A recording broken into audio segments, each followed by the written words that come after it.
নমস্কার, ট্রাইব টিভিতে আপনাদের সকলকে স্বাগত। আপনাদের সাথে রয়েছি আমি সুপর্ণা। আজ 7ই জুন, বিশ্ব খাদ্য সুরক্ষা দিবস। কেন পালন করা হয় এই দিনটি জানেন? আমি জানাবো আপনাদের কেন পালন করা হয় এই দিনটি। ফসল উৎপাদন থেকে শুরু করে প্রক্রিয়াজাতকরণ, সঞ্চয়স্থান, বিতরণ, প্রস্তুতি এবং গ্রহণের সমস্ত উপায় হিসাবে খাদ্য প্রতিটি পর্যায়ে নিরাপদ রয়েছে কিনা তা খাদ্য সুরক্ষা নিশ্চিত করে। আমাদের খাওয়া নিরাপদ এবং আমাদের স্বাস্থ্যের ক্ষতি না করে তার নিশ্চিত করার জন্যই এই দিনটি পালন করা হয়। কেন পালন করা হয় এই দিনটি বিস্তারিত দেখে নেব।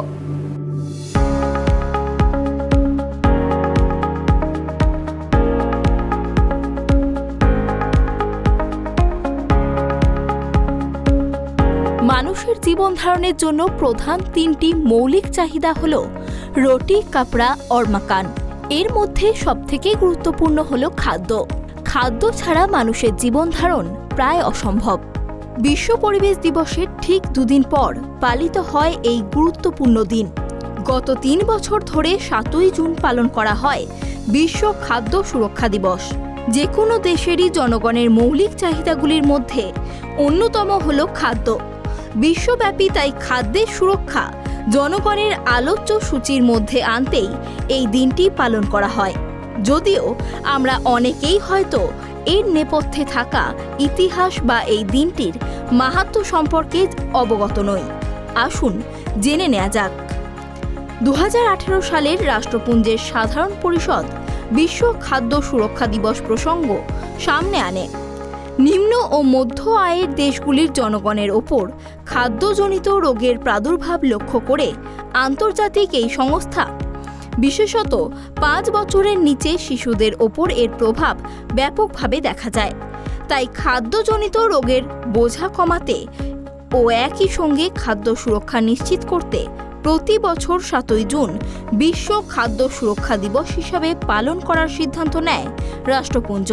বিশ্বব্যাপী খাদ্যের সংকট দূর করতেই শুধু নয়, যাতে সঠিক খাদ্যে সুস্বাস্থ্য গড়ে ওঠে সেই বিষয়টিতেই গুরুত্ব আরোপ করেছে রাষ্ট্রপুঞ্জ। সঠিক খাদ্য উৎপাদন, খাদ্য শৃঙ্খলের প্রতি পর্যায়ে ঠিক রাখা, খাদ্য প্রক্রিয়াকরণ, মজুত ইত্যাদি সুনিশ্চিত করতে বিশ্ব খাদ্য সুরক্ষা দিবসের ভূমিকা উল্লেখযোগ্য। রাষ্ট্রপুঞ্জের মতে শুধুমাত্র ভেজাল খাবার খেয়েই বিশ্বজুড়ে প্রায় 4,20,000 মানুষ সংক্রমিত হন। এর মধ্যে 40% রয়েছে 5 বছরের নিচের শিশুরা। প্রতি বছর প্রায় 1,25,000 শিশু মারা যায় ভেজাল খাবার খেয়ে। উল্লেখ্য, গত বছর থেকে চলা করোনা অতিমারির জেরে খাদ্য সুরক্ষার বিষয়টি আরও বেশি গুরুত্ব পেয়েছে। লকডাউনের মাঝে সঠিক খাদ্য উৎপাদন, প্রক্রিয়াকরণ ও যোগান অন্যতম চ্যালেঞ্জ ছিল। বলা বাহুল্য, অতিমারি পরিস্থিতিতে উদ্ভিদ ও প্রাণী জগতের মধ্যে খাদ্য শৃঙ্খল বজায় রাখতে ও সচেতনতা বৃদ্ধিতে আজকের দিনটির গুরুত্ব অপরিসীম। আজ ওয়ার্ল্ড ফুড সেফটি ডে। দূষিত খাবার ও জলের স্বাস্থ্যের দিকে বিশ্বব্যাপী দৃষ্টি আকর্ষণ করতে প্রতি বছর 7ই জুন বিশ্ব খাদ্য সুরক্ষা দিবস পালিত হয়। খাবারে প্রক্রিয়াজাতকরণ, সংরক্ষণ, বিতরণ সঠিক পদ্ধতিতে না হলে তা সরাসরি খাদ্য সুরক্ষার বিষয়টিকে প্রভাবিত করে। নিরাপদ অনুশীলন বর্তমানে প্রতি বছর আনুমানিক 600 মিলিয়নেরও বেশি ক্ষেত্রে খাদ্যজনিত অসুস্থতার মতো ঘটনাগুলিকে নিয়ন্ত্রণ করতে সহায়তা করে। ওয়ার্ল্ড হেলথ অর্গানাইজেশনের মতে, খাদ্য সুরক্ষা প্রত্যেকের ব্যবসা প্রতিপাদ্য কর্মসূচি ভিত্তিক এই অভিযানটি বিশ্বব্যাপী খাদ্য সুরক্ষা সচেতনতাকে উৎসাহিত করবে এবং দেশের বেসরকারি খাত, নাগরিক সমাজ, জাতিসংঘের সংস্থাগুলির প্রতি এবং সাধারণ জনগণকে পদক্ষেপ নিতে আহ্বান জানাবে। বৈশ্বিক খাদ্য মানের সাথে সম্মতি, জরুরি প্রস্তুতি এবং প্রতিক্রিয়া সহ কার্যকর নিয়ন্ত্রক খাদ্য নিয়ন্ত্রণ ব্যবস্থা প্রতিষ্ঠা করা, পরিষ্কার জল সরবরাহ করা, কৃষিক্ষেত্রে ভালো মানের সার প্রয়োগ করা, খাদ্য সুরক্ষা ব্যবস্থাপনার বিষয়টি জোরদার করা, এই উপায়গুলি নাগরিক সমাজে খাদ্য সুরক্ষাকে নিশ্চিত করে। করোনা ভাইরাস মহামারী চলাকালীন খাদ্য সুরক্ষার বিষয়টি আরও বেশি গুরুত্বপূর্ণ হয়ে উঠেছে।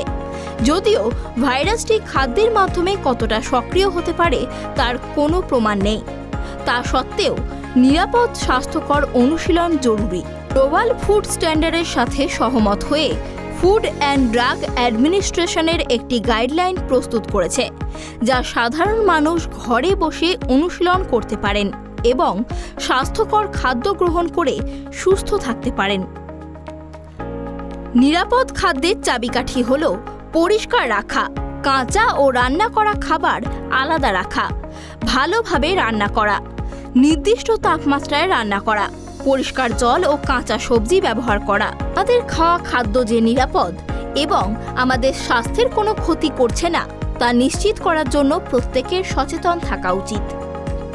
বিশ্ব খাদ্য সুরক্ষা দিবসের মাধ্যমে WHO খাদ্য সুরক্ষা মূলধারার জন্য এবং বিশ্বব্যাপী খাদ্যজনিত রোগের বোঝা হ্রাস করার জন্য তারা প্রচেষ্টা চালায়।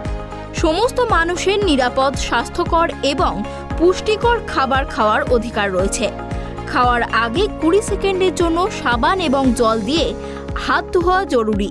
স্টোরেজ বা প্যাকেজিংয়ের সময় খাবারের পণ্যগুলিকে দূষণের থেকে সরিয়ে রাখা উচিত।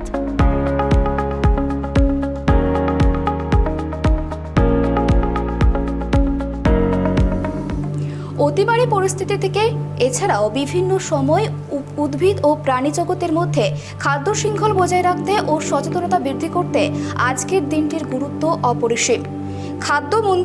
স্বাস্থ্য পরিবার কল্যাণ মন্ত্রণালয়ের মন্ত্রী মনসুখ লক্ষ্মণ ভাই মান্দাভিয়া এই বিষয়ে কি জানাচ্ছেন শুনে নেব। और फूड सेफ्टी, वैसे तो मोदी जी कई बार अपनी बात में कहते हैं, मन की बात में, नेशन और न्यूट्रिशन ये दोनों के बीच में बहुत गहरा संबंध है। कोई भी नेशन को समृद्ध होना है, आगे बढ़ना है, तो उसके बेज में देश के नागरिक स्वस्थ हो, ये बहुत आवश्यक होता है। देश के नागरिक स्वस्थ नहीं होते तो आप विकसित भारत का सपना को पूरा नहीं कर पाएंगे। स्वस्थ नागरिक स्वस्थ समाज का निर्माण करता है। स्वस्थ समाज तंदुरुस्त राष्ट्र का निर्माण करता है और तंदुरुस्त राष्ट्र ही आगे बढ़ सकता है, अपना गोल को अचीव कर सकता है। और हम सब लोग देख रहे हैं पिछले सालों में देश का होलिस्टिक डेवलपमेंट हो रहा है। मोदी जी की एक कार्य पद्धति रही है, वो कभी त्रुटक में नहीं सोचते हैं, सेग्रीगेशन में नहीं सोचते हैं, वो हमेशा टोटल में सोचते हैं। देखो, देश के नागरिक का स्वास्थ्य बनाने के लिए, तंदुरुस्ती बनाने के लिए देश के नागरिकों को हेल्थ सिक्योरिटी मिलनी चाहिए, दरेक नागरिकों को इलाज मिलना चाहिए, हेल्थ केयर एक्सेसिबल होना चाहिए, हेल्थ केयर एफोर्डेबल होना चाहिए। Health care accessible and affordable हो, इसलिए मोदी जी ने हेल्थ एंड वेलनेस सेंटर बनाया। नेशनल हेल्थ मिशन के तहत डिस्ट्रिक्ट हॉस्पिटल को स्ट्रेंथन किया। डिस्ट्रिक्ट हॉस्पिटल में हर डिस्ट्रिक्ट में एक मेडिकल कॉलेज खुले, ऐसा प्रयास किया। आज 300 में से 600, आज़ादी के बाद 2014 तक 300 और 2014 के बाद केवल 7-8 साल में वो बढ़ के 600 मेडिकल कॉलेज बन गई। टर्शरी केयर की सुविधा मिले, इसलिए 22 नई एम्स आज बनना प्रारंभ हो चुकी है। देश के गरीब व्यक्ति इलाज से वंचित ना रहे, इसलिए आयुष्मान भारत योजना, आपने देखा होगा 7-8 साल पहले ओबामा जी ने यूएसए में एक ओबामा केयर करके योजना चलाई थी। सारी दुनिया में उसकी बहुत सराहना हुई। ये योजना केवल थी देश के 10 करोड़ लोगों को हेल्थ सिक्योरिटी मिले। मोदी जी ने 10 करोड़ लोग नहीं, 10 करोड़ फैमिली यानी कि 50 करोड़ लोगों को प्रति वर्ष 5 लाख तक की हेल्थ सिक्योरिटी एक फैमिली को दे दी। तब जाके देश एक हेल्दी नेशन बनेगा। और हेल्दी नेशन में न्यूट्रिशन का एक बहुत महत्वपूर्ण रोल है। बैलेंस न्यूट्रिएंट हमें आवश्यक होता है। फूड सेफ्टी बहुत आवश्यक होती है, हाइजेनिक फूड बहुत आवश्यक होता है, और इसलिए फसाई की एक बहुत बड़ी भूमिका है। मैं तो फसाई को कहूंगा कि आपको शायद ये पता ही होगा, रामायण काल में शबरी ने टेस्ट करके रामचंद्र भगवान को बोर खिलाया था, टेस्ट किया था, चेक किया था। आप भी फूड को टेस्ट करते हैं और चेक करके देश के नागरिकों को खिलाते हैं। ये पुण्य का काम है, फूड सेफ्टी सुनिश्चित करना, और फूड सेफ्टी सुनिश्चित करने के लिए आपको रिस्पॉन्सिबिलिटी मिली है, काम करने का अवसर मिला है। मैं मानता हूं कि देश को स्वस्थ रखने की जिम्मेवारी का एक महत्वपूर्ण पहलू ये फसाई है, फूड सेफ्टी है, और इसके पर काम करके सदियों से फूड सेफ्टी के बारे में आज से नहीं, सदियों से ध्यान रखा गया है। गीता में कहा है कि भोजन आयु बढ़ाते हैं और किसी के अस्तित्व को पवित्र बनाता है, तो उसके लिए भगवान श्री कृष्ण ने कहा कि अच्छा भोजन शक्ति, प्रसन्नता के और संतुष्टि प्रदान करता है। प्रसन्नता और संतुष्टि और अच्छा स्वास्थ्य, आप जब बैलेंस न्यूट्रिशन लेते हैं तो उससे 3 प्रकार का फायदा होता है, ऐसा भगवत गीता में भगवान श्री कृष्ण ने कहा है। तब से आज तक फूड सिक्योरिटी का महत्व समय समय पर हमारे शास्त्रों ने भी कहा है, सरकारों ने भी कहा है, और ये सुनिश्चित करने की जिम्मेवारी हम सब लोगों की है। जब कोई योजना बनती है, कोई प्लानिंग होता है, कोई इनिशिएटिव लेता है, तो केवल क्या भारत सरकार यहाँ फसाए बैठे बैठे, फसाए के ऑफिसर बैठे बैठे कोई पॉलिसी बना देंगे तो फूड सेफ्टी तय हो जाएगी क्या? उसमें स्टेट की भागीदारी होगी, उसमें सभी सोसाइटी के पार्ट जुड़ेंगे, लोकल बॉडीज, गवर्नमेंट से लेके स्टेट गवर्नमेंट से लेके सेंट्रल गवर्नमेंट तक सब लोग एक सामूहिक प्रयास करेंगे, तब जाके एक पब्लिक अवेयरनेस बनेगा। और पब्लिक अवेयरनेस आने से लोगों को पता चलेगा क्या खाना चाहिए, क्या नहीं खाना चाहिए, कौन से डिसीज के लिए कैसा खाना रिस्पॉन्सिबल है, कैसा खाने से किस तरह का हमें फैट लेना चाहिए, किस तरह का फूड हमें फाइबर लेना चाहिए, ये सारा एक बार। और देश में सभी को स्वस्थ रहना है भाई, ऐसा नहीं है कि किसी को स्वस्थ नहीं रहना है। और स्वास्थ्य के लिए आज देखो, सुबह में लोग साइकिलिंग करने लगे हैं, लोग योगा करने लगे हैं, लोग वॉकिंग करने लगे हैं, और कोविड क्राइसिस ने हमें सिखा दिया है, और तब से लोग एग्रेसिवली अपने हेल्थ के प्रति कॉन्शियस बने हैं। उसका लाभ हमें लेना है, और उसका लाभ लेके आने वाले दिनों में लोगों को एक बार आप बता देंगे ना कि ये टाइप का फूड लेने से ये हेल्दी फूड है, वो लेंगे। और इसलिए मैंने तो मेरी ऑफिस में एक हेल्दी फूड कैंटीन चालू की है। हमारे अरुण जी ने, मैंने कहा कि ज़रा यहाँ करो, तो हमें भी कभी कभी टिफिन यहाँ से मंगाना होता है, तो हमें भी हेल्दी फूड मिले। हम अपने स्टेट में ऐसा प्रयास ना करें। हम जब यहाँ के लोकल बॉडीज इकाई के प्रतिनिधि आए हैं, क्या आप आपके लोकल बॉडीज इकाई में, म्यूनिसिपल कॉरपोरेशन हो, टाउन हो कोई छोटा, यहाँ एक ऐसी हम हेल्दी फूड के लिए कैंटीन चालू ना करें? आप सब लोग वहां कोई ना कोई कैंटीन तो सरकारी ही चलती होगी। इस सरकारी कैंटीन को पैरामीटर से, फसाई के पैरामीटर के अनुरूप वहां फूड सर्व हो, ऐसी व्यवस्था कर देने से वहां एक प्रारंभ होगा। एक कंसेप्ट फसाई के द्वारा चलाया जा रहा है और कई स्टेट में उसका अच्छी तरह से इंप्लीमेंटेशन हुआ है। क्या हम हमारे टाउन में, हमारे सिटी में, या तो जिस स्टेट से हम है इस स्टेट में एक अच्छा टाउन को प्रोत्साहित करके कोई ना कोई ऐसा लोकेशन होता है। फॉर एग्जांपल मुंबई में इंडिया गेटवे ऑफ इंडिया, तो गेटवे ऑफ इंडिया के आजू बाजू में खाने पीने की एक बहुत बड़ी स्ट्रीट है।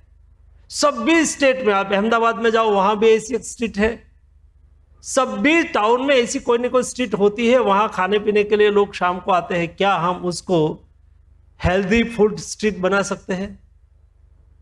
हेल्दी फूड स्ट्रीट के माध्यम से हम फसाई के पैरामीटर के अनुरूप कैसा हाइजेनिक व्यवस्था होनी चाहिए, सफाई कैसी होनी चाहिए, फूड न्यूट्रिएंट कैसा होना चाहिए, वहाँ जो आप खाना खिलाएंगे उसमें से क्या क्या न्यूट्रिएंट वाला खाना है उसका आपकी एक, मैं तो ऐसा मानता हूँ कि रेहड़ी वाले हैं ना या तो पाव भाजी वाले हैं, वो भी यहाँ क्या अपने पाव भाजी के शॉप पर या तो उसकी रेहड़ी पर लगा सकते हैं कि मेरे यहाँ जो आपको पाव भाजी मिलेगी उसमें से ये टाइप के न्यूट्रिएंट आपको मिलेंगे। लोग वहाँ बैठेंगे, देखेंगे, क्योंकि सभी को हेल्दी रहना है, कहेंगे चलो वहाँ ही खाना खाने के लिए जाना है। कोई रेस्टोरेंट वो फसाई के पैरामीटर के अनुसार वो कहेंगे कि हमारे यहाँ हेल्दी फूड है और हमारे फूड में इस टाइप की कैलोरी मिलती है, इस टाइप के फैट मिलते हैं, इस टाइप के फाइबर मिलते हैं, ऐसा स्पेसिफिकेशन दे दे और ये फसाई के पैरामीटर के अनुरूप हमें हाइजेनिक व्यवस्था को फॉलो करते हैं। तो एक बार इस टाइप का बोर्ड वहां होगा तो ऑटोमेटिक लोग वहां खाने के लिए आएंगे। उससे दो फायदा होगा, उसको हेल्दी फूड भी मिलेगा, हाइजेनिक फूड भी मिलेगा और पब्लिक अवेयरनेस भी होगी। ये दोनों फायदा हम उठा सकते हैं, इस समय की मांग है। हम सब लोग साथ में मिलके ये प्रयास करें तो आने वाले दिनों में देश के नागरिक को हेल्दी फूड मिले, हाइजेनिक फूड मिले, उसको सुनिश्चित करने के लिए फसाई के द्वारा जो प्रयास हो रहा है वो प्रयास सचमुच में देश हेल्दी नेशन बनाने में बहुत अच्छी तरह से उपयोगी होगा। जिसको आज अवार्ड मिला है, जिसको आज सम्मान मिला है, जिसको आज प्रोत्साहन मिला है, सब लोगों को मेरी ओर से हार्दिक शुभकामनाएं। और कंपटीशन ऐसी करिए जिसको आज कुछ नहीं मिला है वो ये लक्ष्य लेके जाए कि आने वाले दिनों में हम जंप लगाने वाले स्टेट में आए। जिन्होंने जंप लगाया है वो फर्स्ट 3 में आए और जो फर्स्ट 3 में सेकंड थर्ड हो गया है वो अपना स्टेट फर्स्ट में आए। इस हौसले से हम काम करें तो मुझे लगता है कि हम हमारा गोल को अचीव करने में सक्सेस रहेंगे। এখন সময় একটা ছোট্ট বিরতি, ফিরে আসছে বিরতির পর, সঙ্গে থাকুন।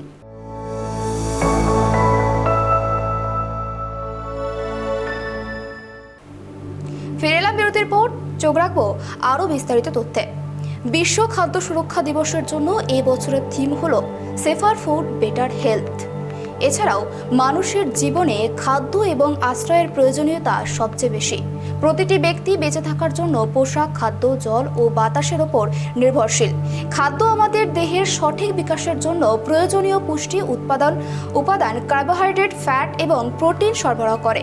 আর এই বিশেষ দিনটি খাদ্য সুরক্ষা, মানব স্বাস্থ্য, অর্থনৈতিক উন্নতি, কৃষি, পর্যটনে অবদান রাখে।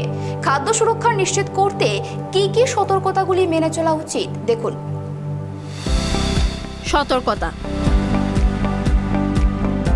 খাবার তৈরির 20 সেকেন্ডের জন্য সাবান এবং জল দিয়ে হাত ধুয়ে নিন।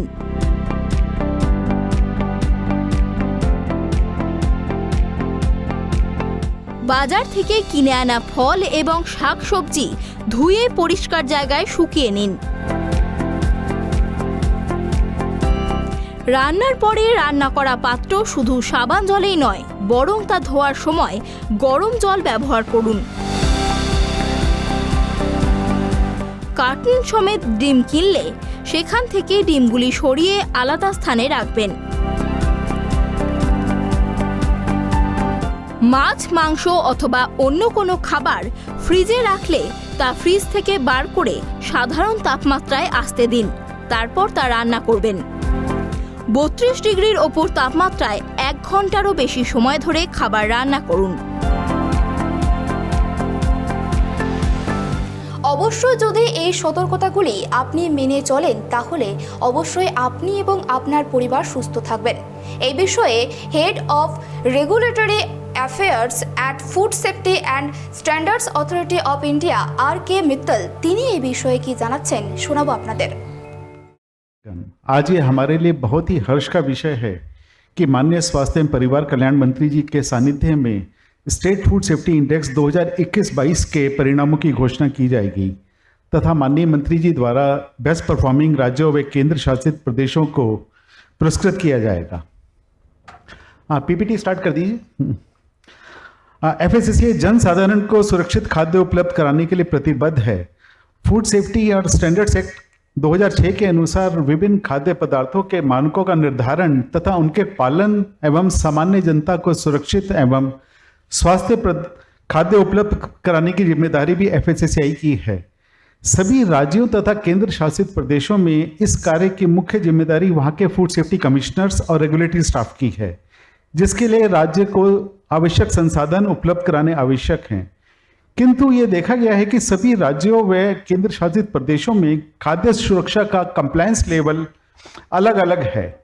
इसी संदर्भ में एफएसएसएआई ने 2018-19 में स्टेट फूड सेफ्टी इंडेक्स को शुरू किया, जिससे कि सभी राज्यों व केंद्र शासित प्रदेशों का एक कंपैरेटिव असेसमेंट किया जा सके तथा उनमें अपने प्रदर्शन में सुधार के लिए एक हेल्दी कंपटीशन हो।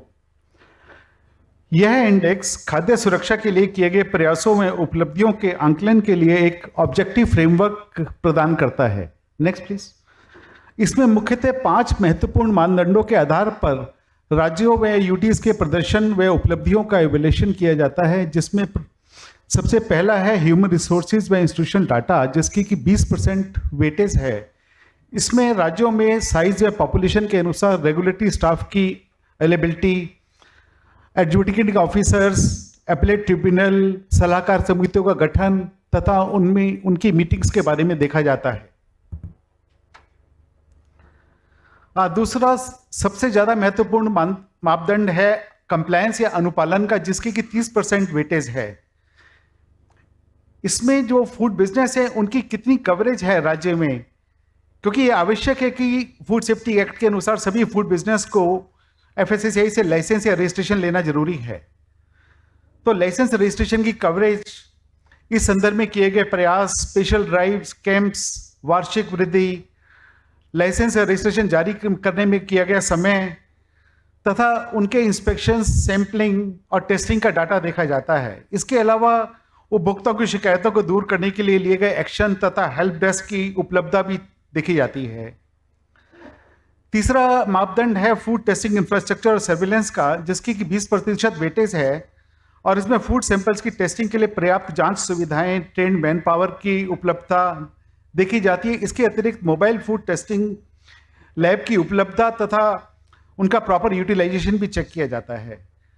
चौथा मापदंड टेस्टिंग और कैपेसिटी बिल्डिंग का है, जिसकी की वेटेज 10% है, जिसमें कि रेगुलेटरी स्टाफ व फूड बिजनेस की ट्रेनिंग के बारे में चेक किया जाता है। पांचवा मापदंड कंज्यूमर एम्पावरमेंट का है, जो 20% वेटेज के साथ, जिसमें कि स्टेट्स और यूटीज द्वारा विभिन्न इनिशिएटिव्स, फूड फोर्टिफिकेशन और आईसी एक्टिविटी में किए गए कार्यों की समीक्षा की जाती है। अब देखेंगे कि तुलना में समानता के लिए हमने सभी राज्यों और केंद्र शासित प्रदेशों को 3 अलग अलग कैटेगरी में रखा है, जिसमें कि बड़े राज्यों में 20 राज्य शामिल हैं, छोटे राज्यों में 8 छोटे राज्य हैं तथा केंद्र शासित प्रदेशों में 8 यूनियन टेरिटरीज हैं। इस इवैल्यूएशन के लिए 3 अलग अलग कमेटीज बनाई गई थी, जिसमें कि बाहर से फूड टेस्टिंग एक्सपर्ट्स तथा फूड एंड न्यूट्रिशन एक्सपर्ट्स शामिल थे, जिन्होंने की सभी डाटा की समीक्षा की, जहां भी जरूरत थी उन्हीं राज्यों से ऑनलाइन मीटिंग्स की, उनसे एविडेंस कलेक्ट किए और इसके बाद ही फाइनल स्कोरिंग की गई। थोड़ा सा जैसे सीओ सर ने बताया, मैं थोड़ा इम्पैक्ट के बारे में बताना चाहूँगा कि इस फूड सेफ्टी इंडेक्स को शुरू करने के बाद बहुत ही अच्छे परिणाम सामने आए हैं। सभी राज्यों में देखा जा रहा है कि रेगुलेटरी स्टाफ, जो फूड डेजिग्नेटेड ऑफिसर्स और फूड सेफ्टी ऑफिसर्स हैं, उनकी भर्ती की प्रक्रिया तेज हो गई है। लाइसेंस व रजिस्ट्रेशन में बहुत ही अपेक्षित वृद्धि हुई है। इंस्पेक्शन बहुत किए जा रहे हैं, सैंपल्स भी बहुत ड्रा हो रहे हैं तथा इनिशिएटिव्स के बारे में सीओ सर ने बताया। मैं इसमें एक ऐड करना चाहूँगा कि एक अपने हाइजीन रेटिंग की स्कीम भी स्टार्ट की है, जिसमें कि पिछले 1 साल में 16,000 फूड एस्टैब्लिशमेंट्स को सर्टिफाई किया गया है। শেষে একটাই কথা মনে রাখতে হবে, আঢাকা, কম সেদ্ধ, বাইরের খাবার কম যত আপনি খাবেন ততই নিজের স্বাস্থ্য ভালো থাকবে। পাশাপাশি পরিবারের স্বাস্থ্যের কথা মাথায় রাখতে হবে আপনাদের। সুস্থ থাকুন, সচেতন থাকুন, ভালো থাকুন। এখনকার মতোই এই পর্যন্তই। আরও অন্যান্য খবর নিয়ে নজর রাখতে হবে টাইম টিভির পর্দায়। নমস্কার।